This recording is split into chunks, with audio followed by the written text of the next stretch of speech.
they ended up rushing me to a military hospital, Bamsey Hospital, and they pumped my stomach, and I was 7 times the legal limit.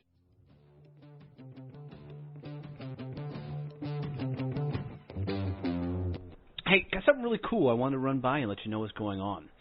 So I'm starting a group that will start taking a deep dive into each one of these episodes.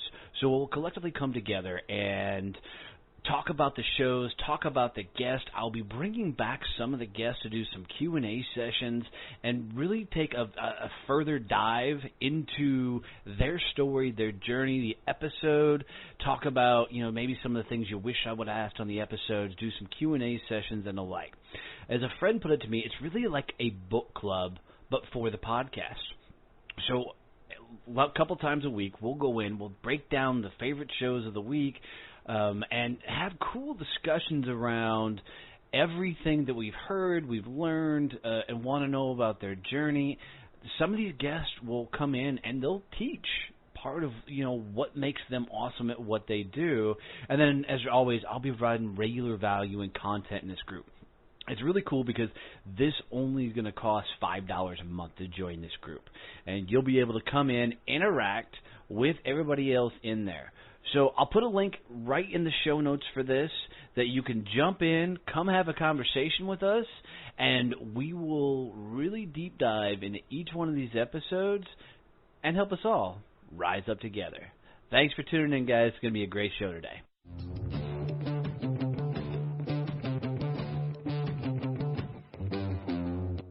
Having the show wasn't something I started out to do. But the day I found out somebody wanted to really sponsor the show was a really, really cool experience. So, guys, I want you to take some time to go check out Point Blank Safety Services and their new nonprofit, Blue Family Fund. These guys are doing some really, really cool things. And Stacy McGovern, who's the CEO over there, has been a dear friend, and she was a guest on the show. But these guys are literally taking, the off-duty officers and putting them out in security guard role. And here's what's cool about it is, as they're protecting our lives, they don't make a whole lot of money in that regard. No first responders are paid for the value they provide for our safety and our health and taking care of us. So these guys, Stacy and her team over at Point Blank Safety Services have really found a cool way to give back to these officers by helping them provide an additional income so they can continue to support and protect us. So do me a favor, guys. Seriously, go check out pointblanksafety.com and then go look at their nonprofit, which is Blue Family Fund. Now, this nonprofit was created because of the success of Point Blank Safety Services. They wanted to give back to the families of fallen officers and be able to give scholarships away to the families of current, police officers. So do me a favor. It would mean the world to me if you would go out and help support this show by supporting Point Blank Safety Services and their nonprofit Blue Family Fund. Just tell them Donnie has sent you. You heard it on Donnie Success Champions, and Stacy will take a tremendous and amazing care of you. Thanks, guys.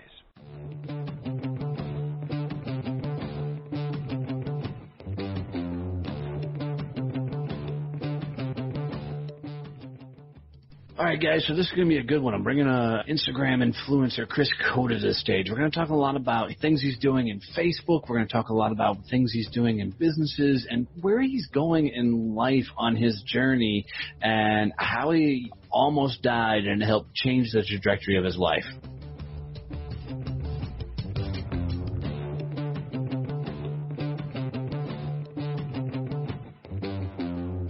All right, guys, so today I'm bringing you Chris, the Revenue Accelerator Cota. That sounds like a wrestling name, so we're going to have some fun with that. I'm going to let him introduce himself, tell him his story, and kind of just walk us through a little bit of his journey. So, Chris, welcome to the show, brother. Tell us your story, tell us your journey, and let's hear about it.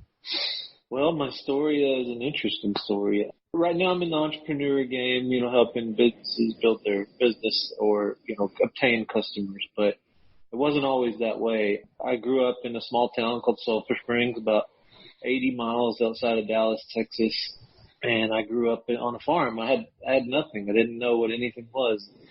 it's a dry county out there back then. So I didn't even know what alcohol was.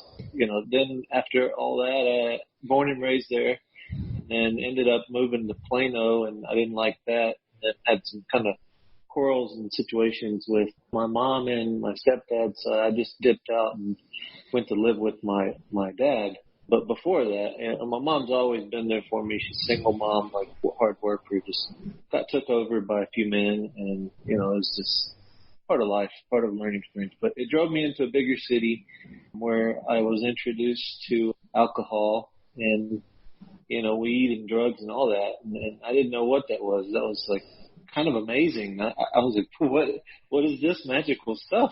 and I grew up in nothing, so it's kind of crazy. No, I get it, man. I mean, I came from farm life myself. I grew up in my younger years on about a 500-acre farm in Kansas. We didn't own the land. We had the house on there. About 11 years old, I moved from the country to the suburbs of Fort Worth outside the Dallas area, and the culture shocks that came with that being, a poor country kid. With hand-me-down clothes and transitioning into the life. I tell people I didn't see my first really African-American person until I was around 11 years old once I moved to Texas. I mean, that's just how rural of a country we were when we grew up. So I'm sure that shift from country life to Plano's more suburbia than city, but, to wherever you're at now had to be a wild ride. It was crazy. So from there, I went to San Antonio and graduated from Judson High School. But it's kind of interesting. This interview's coming up because I actually wrote part of that story last night. And it's pretty much titled "The Night." When I almost died. So I ended up in high school and going to parties and learning what all that was. I was like the man, the party guy. Everybody called to go to the party. Me and my crew, we were the ones that always had the big blowouts, just taking over people's house. And I was also known as the beer bong king or the keg stand king. And, people knew that. And so someone took advantage of it and poured a whole bottle of Jose Cuervo in the beer bong. So I drank a whole bottle in like 5 seconds. Ugh. And then it's crazy. And I found myself in a bathtub with ice, and apparently would have been in there another like 15, 20 minutes. I would have died. But a couple of my friends found me and got pretty pissed off that I was even in there and tried to find who did whatever and whoop his ass. But, I don't know where that all went. But long story short, they ended up rushing me to a military hospital, Bamsey Hospital, and they pumped my stomach, and I was 7 times the legal limit. And so I literally almost died. I don't remember if I went into, like I said, I went into a coma for a few hours, but I did come out of it pretty quickly. So thank God for that. So that definitely means I'm here for a reason. And yeah, I'm still defining my purpose, kind of as we speak, but thankful for my friends that found me and took action.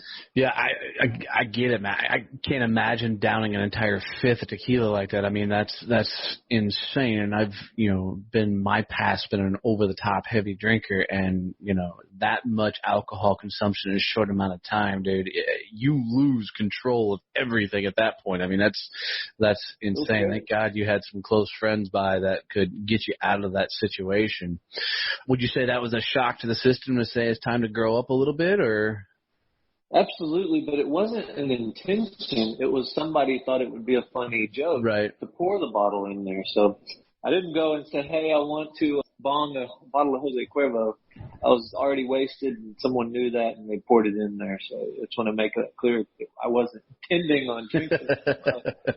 It happened, and, it happened to create that situation, but it did wake me up a little bit and kind of woke me up out of my party life. And then I met my significant other, my wife, shortly after that, and she also noticed the partying thing and kind of was like, hey, you got to stop that. So I tell you, behind every great man's a better woman. That's for damn sure. I can tell you my wife pulled me out of some shit as well and actually got me to grow back up, because I had did the whole corporate America grow life, chasing everything else, and then found bartending and found partying and drinking and drugs and everything else again.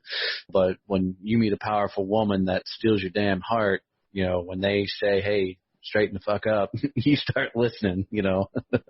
Yeah, I mean, mine, yeah, she literally, she saw some craziness that I was doing. And, you know, thank God that she came along, and, you know, she's a Japanese lady. And so I also kind of adapted to the Japanese culture, which if I wouldn't have done that, I'd either be dead or in jail and broke. Cause, you know, they're very good at, you know, saving money, making money, very loyal, you know, just all about family. It's very interesting, the difference between the two cultures. It's actually mind-blowing. Yeah, well, that's interesting. So she's Japanese, so she's from Japan. Do you guys go visit and spend time over there, or? Yeah, every now and then. She came over for a student visa, and then she never went back after we met, and that was kind of the rest was history. And then we ended up getting married and all that, and, you know, having 2 kids, and now we live in Atlanta, Georgia, where we've been here since 2003, I think it is, 2003. So we've been here for a good little while. We've been married for about 12 years, so, and have 2 wonderful kids. And I'm a crazy dad, so, you know, some of the craziness still didn't come out of me, but it's not bad crazy. I named my kids after cars, and my oldest is Bentley, like the Bentley. Right. And then my youngest is Aston, like Aston Martin. Well, at least you went to high-end cars, and you didn't name them like Pinto or, you know, Nova or something, you know. Yeah, no, because I'm a car guy. My original passion was I'm an auto mechanic, and, you know, that's how I kind of survived life for a while, is I was an auto mechanic, and then got a DWI and changed my whole world and kind of drove me into sales and tech, and now kind of marketing and helping other businesses grow. Nice. So did you choose to be a mechanic, or was that something you grew up on? I mean, were you just tinkering with cars and then, you know, that tinkering, and then I learned it all myself, and then I was like, I want to be an Indy race car driver, and that was my real dream, but it got all shattered once DWI came. I used to work for Nissan and Toyota and Honda and all the big dealers, and then that happened, and they tried to put me in an office position, but it wasn't the same. The passion was different. And then I ended up going to, you know, from there to a company called Radio Shack. And, you know, that's where I learned my sales skills, and I learned pretty quick how to sell things to people, and then ended up being an assistant manager and all. And then that was kind of taken away inadvertently when they tried to give me a store that was closing, and I'm like, okay, it doesn't make sense. So, and they're like, we don't have nowhere else to move you when they close. I'm like, all right. So I was done with that. And then I went and sold cars. So I went back into the car thing, but it wasn't the same. It just wasn't the same. So. Why do you think it wasn't the same? Was it because of just life experiences at that point? You had bigger ambitions and you couldn't see yourself in that world, or what? Yeah, well, I love cars too much. I didn't want to sell them. I wanted to work on them and fix them. Selling was cool, but I think I got a bad experience. And if I went to another dealership, it would have been probably better. But, you know, they had a sales program and a bonus program where, you know, you get paid a bonus for selling a certain amount of units, but you got to pay it back on your next check. I'm like, that's not motivating. Are you kidding? Like, are you serious? I got to pay you back my bonus? So I was like, okay, that's done. And then I went into the public government contracting sector, but I went as tech. So I helped that organization fill positions. So they were a staffing agency. So my job was to get people online interested in those jobs to fill those positions and submit their resumes. So I learned a lot of my marketing in that whole vertical. And again, I'm self-taught on everything. No, I didn't go to school, college, nothing, just high school, and I was done. Right on. So sounds like you've been tinkering for quite a while in a whole bunch of different endeavors that, you know, have taught you some things along the way, and that probably is what helped launch you into some of the shit you're doing now. Yeah, pretty much. The tinkering, what I'm finding is I learned a little of this, a little of that, a little of that. So I know a whole bunch of different concepts and verticals in different industries. So I'm able to help those industries improve like their systems or their process. And you think that's all come about because you've probably screwed up learning along the way some different things. So you've learned that, probably processes really help you get things done and accomplished, and you're just now applying that to helping businesses put the right processes and systems in place. Absolutely. And, I'm always learning. Everything's not always perfect. There's so many different softwares and systems that come out, different changes, and, Facebook marketing, you got the algorithms here, algorithms there. Cool, it's working today. Well, crap, tomorrow it's not working. They changed it. So then you got to go figure out what's going on. So it's always a concept of, you got to be very mechanically inclined and be able to adapt quickly. Yeah, that's awesome. So walk us through it. So what do you do now? I mean, what's the job, the career, the business, how are you helping these businesses? Well, I can't mention any names, but for example, right now, one of my main ones that I'm very proud about is I'm running some Facebook ads for a publicly traded company, and they have a product that they're launching, and we're on track for the goal, and the goal is to get that product publicly traded as well and hit NASDAQ.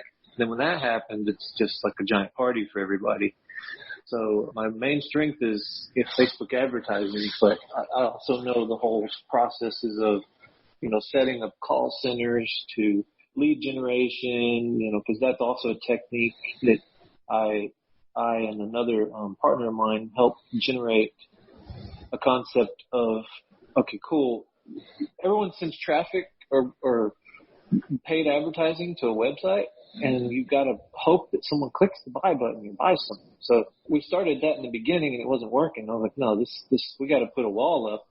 And so I started generating the leads and getting the info and the interest. So then created the sales team to go and get those numbers and then close the deal. So the probability of actually getting a conversion is higher if you also include a human aspect versus just automated. No, that's awesome, and that's awesome. And I think a lot of people tinker with Facebook ads, and they're such an anomaly because, if you look if you've never done a lot of Facebook advertising and then you look at the back end of Facebook, the first time you look at it and it's just this monstrosity of options and features and things you can do from, targeting particular people, and it can be overwhelming for somebody the first time they look at all that.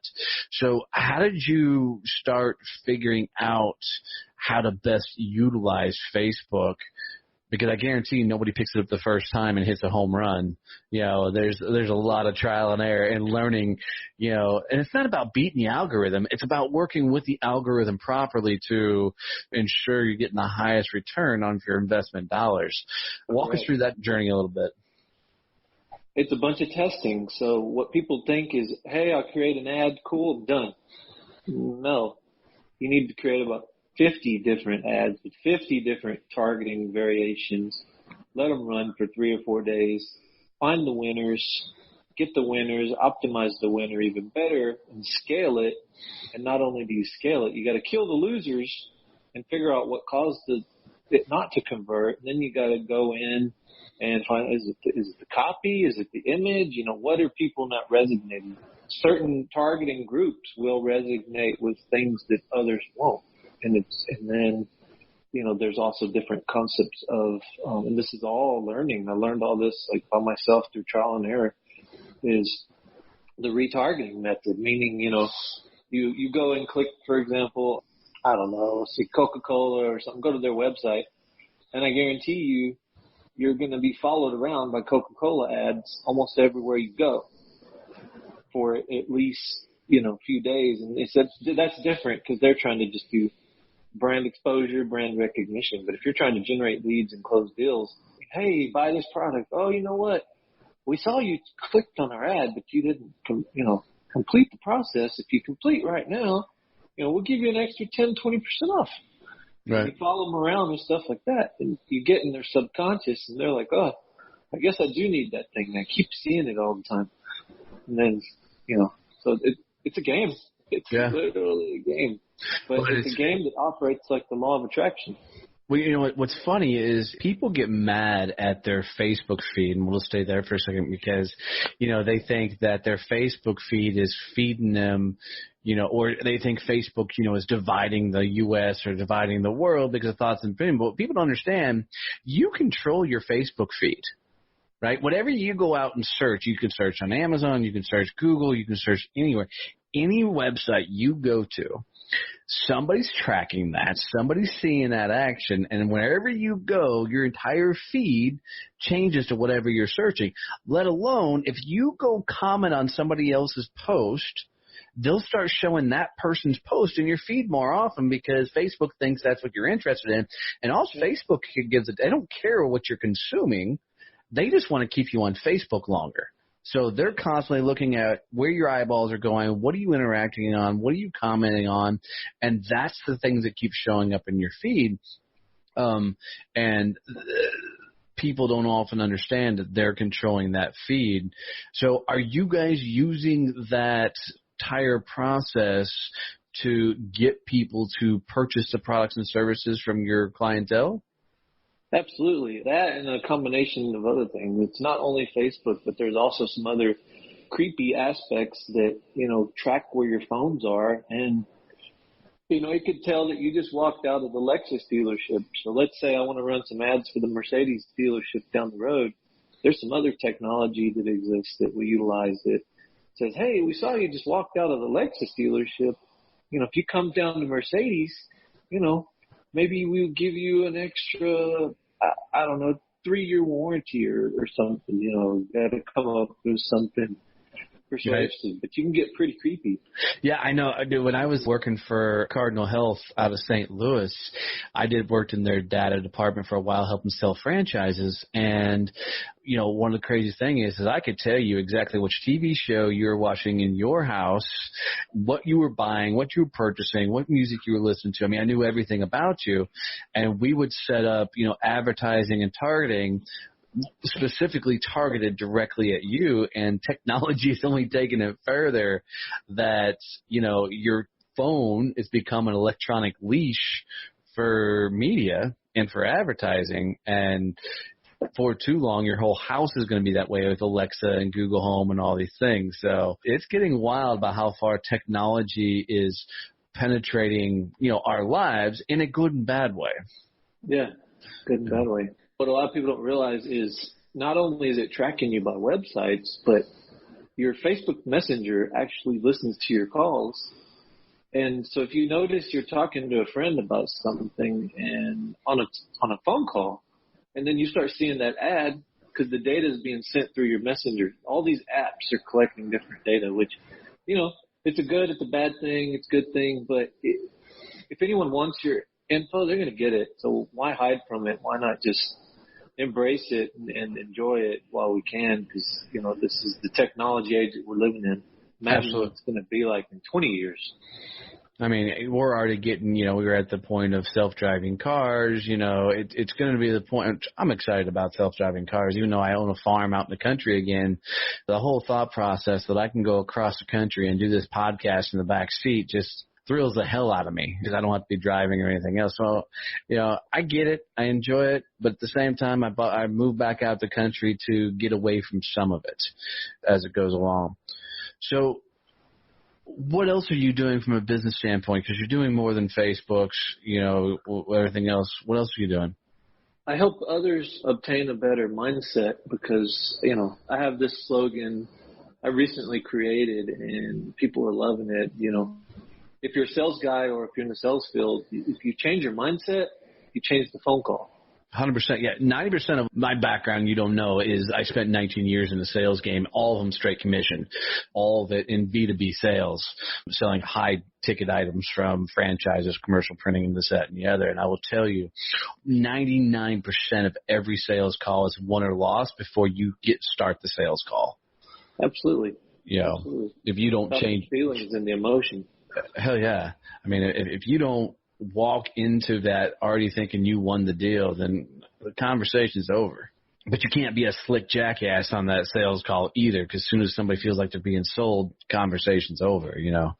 So how do you get people to change their mindset when they're going into those sales calls and stuff?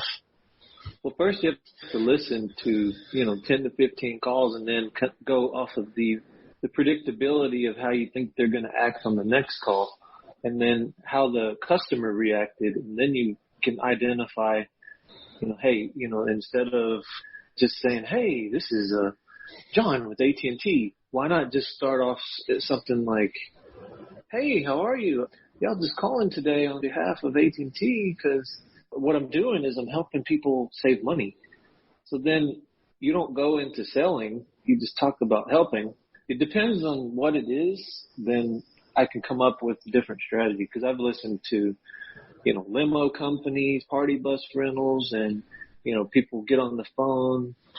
Yeah, I'm looking for a party bus. I need 25 people. I'm sorry, we don't have that. I'm like, but wait a second. We have the stretch limo. We have a Hummer. We have a nice coach bus that could accommodate those people, but you just told them no and they're done. You lost an option to, help them, because you don't have to sell them. They just need help. Right. So there's different concepts. It's about helping, or it's about sales, and nobody growing up raised their hand and says, I want to be a sales guy. I mean, that's just not a thing. Everybody kind of finds their way into sales, and usually because they couldn't find a job someplace else. So they're like, oh shit, well, I'll go sell whatever, as part of their journey, as part of their process. And I think they carry that fear of somebody's going to recognize them as a salesperson into every sales call.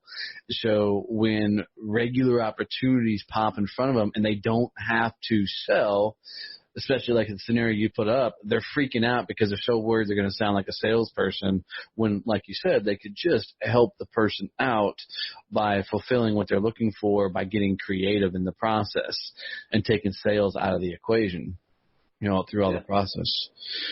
How did you learn to be successful in sales?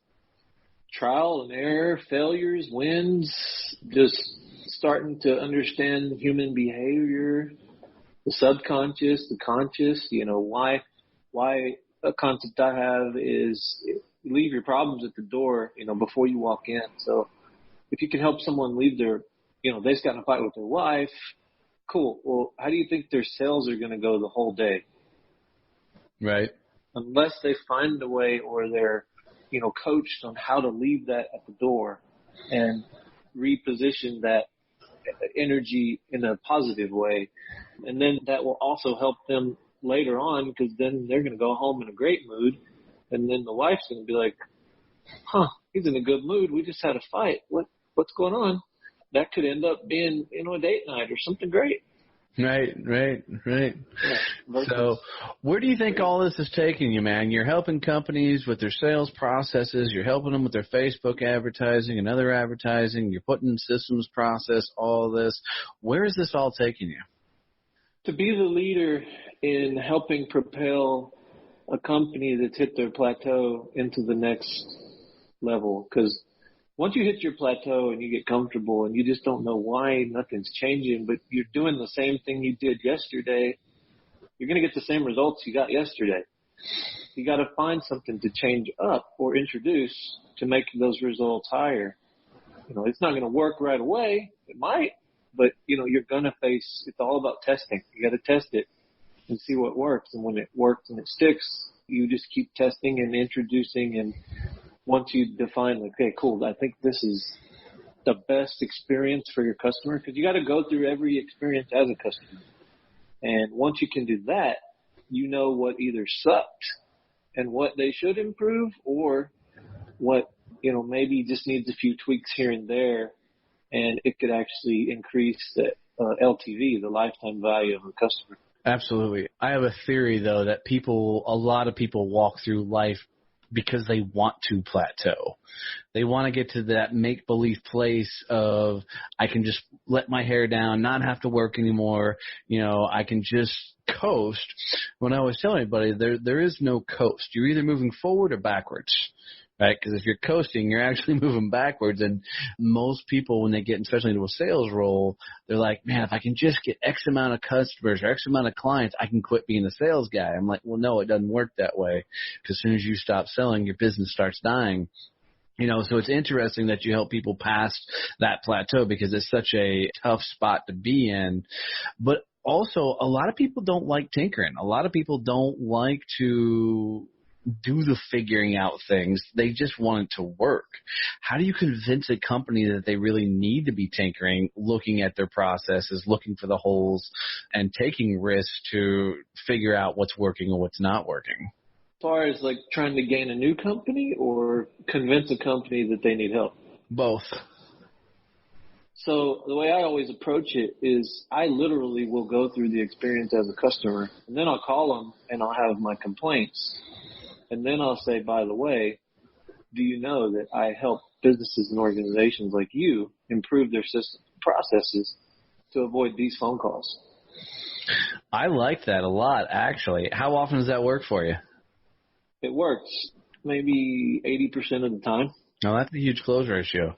And that's the unique approach that I don't know if I've heard anybody take that on, maybe from a website perspective, but you're literally calling up to a company, acting like a customer, and as you get through the process, and I'm assuming you've gotten passed up the line at some point, you call and you're turning them into clients. Yeah, because I always try to get to the managers or the owners or whatever. I mean, I had an example at a brand new seafood place that opened, and this was a real experience. A brand new seafood place that opened, and you're excited to go eat the seafood, crab legs, whatever, all the Cajun spices, have a beer. You get there, they have horrible music, a guy playing the saxophone that shouldn't be playing the saxophone because it sounds like dying cats or something. And then you're trying to enjoy and eat, and then you're ready to order. Like, yeah, let's get this, just get me a beer. What beer you got? Sorry, we don't have our liquor license yet. I'm like, oh my God, that's two things.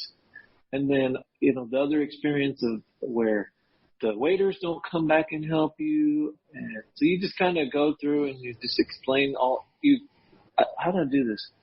I approached them actually on Facebook Messenger, and I said, hey, your business is not ready to be open. And they're like, what? I'm like, yeah, this is my experience. And I told them, and they're like, oh, my goodness. My goal wasn't to get to the owner at that point, and that kind of opened the door and made that concept come more to life. I was like, oh, wait a second. This is exactly how you need to approach every situation, because it's not salesy. It's different. You're absolutely basically demonstrating their problems, and then you throw the hook line at the end. By the way, that I can help you fix all these problems. Absolutely. And, it's what you tell people all the time. I used to do sales training, and one of the things you say is once you can garnish trust and you can get to that point where somebody can trust you, the conversation gets a lot simpler. Is if you try and crack somebody over the head with a sale at the gate, I doubt you're going to lose that deal, because people love to buy. They just hate to sell. Hate to be sold, all the way through the process, too. So I got to tell you, I really love that approach, and I'm going to steal some of that from you just so you know, as I continue to grow my business all the way through.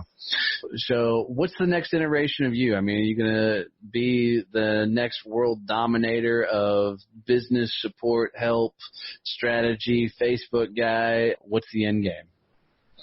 I've actually come to the conclusion that I want to be either as good as or better than Jay Abram. Nice. Jay Abram is the top guy that does this. All right, and tell everybody, what's Jay's company? I forget. The Abram Group. Yeah, that's it. So, awesome. What's the game plan to get there? Well, if I cannot get him to mentor me, which it almost has happened, then I'm just going to study all his material. Because a lot of the concepts and strategies that he does, I do, but I don't do them in the approach that he's doing it or the way that so I just got to change the little things that I do to make my processes better. But I actually got approached by him on Messenger, and I was talking to him, and he's like, hey, I know where you are, and I know I understand what you're telling me. And then I saw this message later. By the way, guys, there's a guy out there acting like Jay, trying to message people. And so I called the office. I'm like, hey, I'm one of those people. And then she's like, oh, well, what Jay's doing for those people, because, you know, he believes in karma and instant karma and all that good stuff and helping people. And he's like, here's a list of resources where there's thousands and thousands of dollars of his trainings just for free. Nice. Nice. Like, oh, I wouldn't have got that if someone wouldn't have tried to scam me. Absolutely. Absolutely. That's awesome. Law of attraction works in funny ways. Absolutely it does. Absolutely it does. Well, brother, I got to tell you, I've enjoyed having you on the show and hearing about your journey and you know, your story. How do people get in touch with you? How do they reach out to you? You can find me on Instagram, Facebook. I could drop my handles below, or my Instagram is Chris Cota Mindset, so I try to, you know, change people's mindset, so I'll call it the Chris Cota Mindset. Plus, I couldn't get Chris Cota because someone else had it, so it's kind of one of those things. And then my website's also ChristopherCota.com, and like this is actually my brand right here. Nice, nice, awesome. You can Google me. I'm all over the web. Awesome. Awesome. Well, brother, here's how I like to wrap up every show, and I do hang some people up with this, so you're forewarned. If you were to give my listeners, my audience, a phrase, a quote, a motto, a thought process that they could carry with them on the rest of their journey, maybe something they put in their toolkit that they pull out when they're stacked up against it, what would be that phrase or quote or saying that you would say, use this? The goal in life, and your goal in life, and everybody's goal in life, should be to interact with people and keep it human and act in nothing but love and caring. So if you can leave someone better than the way they were when you met them, then you've just accomplished your mission. Love it, dude. That's perfect. That's perfect. Man, Chris, thanks so much for being on the show, man. I appreciate you sharing that journey with this kid. Keep killing it. Keep rocking it. And I look forward to seeing you on some big stages doing your thing. Awesome, man. Great to be on here. Thanks for finding me on Instagram. Yeah, absolutely, dude.